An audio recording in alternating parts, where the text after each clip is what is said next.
Emily had always loved old houses with their creaky floors and rich histories.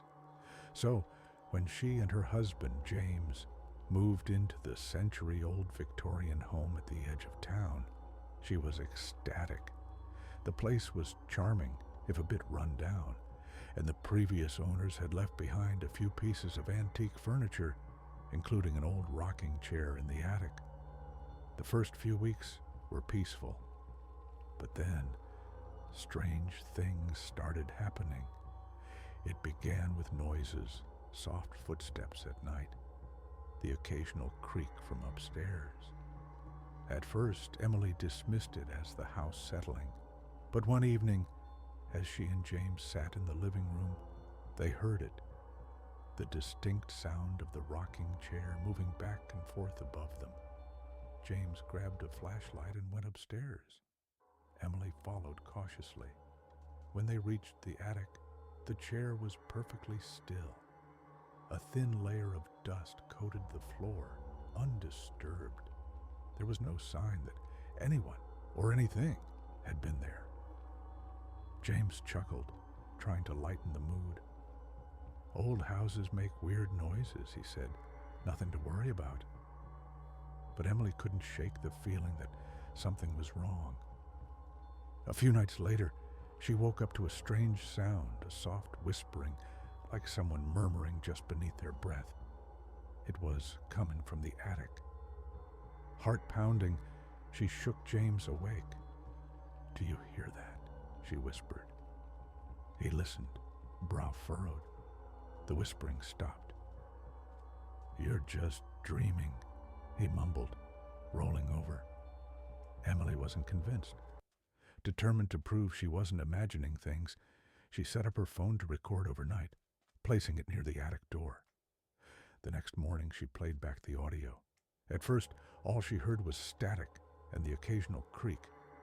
Then, at 3:12 a.m., a voice, faint, raspy, almost right against the microphone. "Get out!" Emily's stomach turned. She played it again, over and over, her hands shaking. That night she locked the attic door. Days passed, and Emily tried to ignore the unease creeping over her, but the whispering continued, sometimes soft, sometimes urgent, always in the dead of night. Then, one evening, as she was brushing her teeth, she saw something in the mirror. A shadow behind her. She spun around, but the bathroom was empty. Breathing heavily, she backed out of the room. That was when she noticed something else, faint, barely visible in the dim hallway light. Footprints leading from the attic door to their bedroom.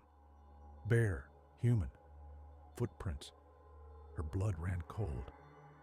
"James!" she screamed.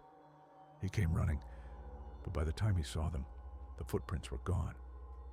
"I swear they were here," Emily insisted. James looked troubled. "Maybe we should stay at a hotel for the night." But Emily was done running. That night, armed with a flashlight and a baseball bat, she made her way upstairs. James followed reluctantly.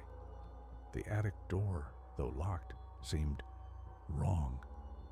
The wood looked damp, warped, almost as if something inside had been pressing against it. James hesitated. "Maybe we should..." Before he could finish, the door burst open. The rocking chair moved violently, as if something unseen had just stood up. A gust of icy air rushed past them, carrying with it a foul, rotting smell. And then they saw it. A figure, tall, gaunt, its skin stretched too tightly over its bones.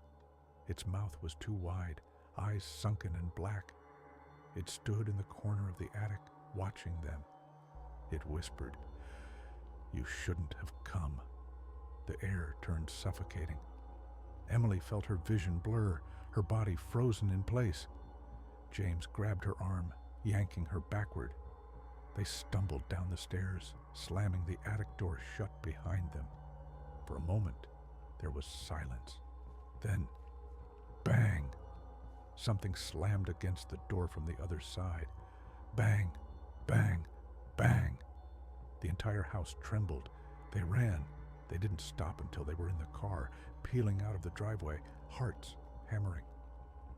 The next day, they returned with a priest and a locksmith.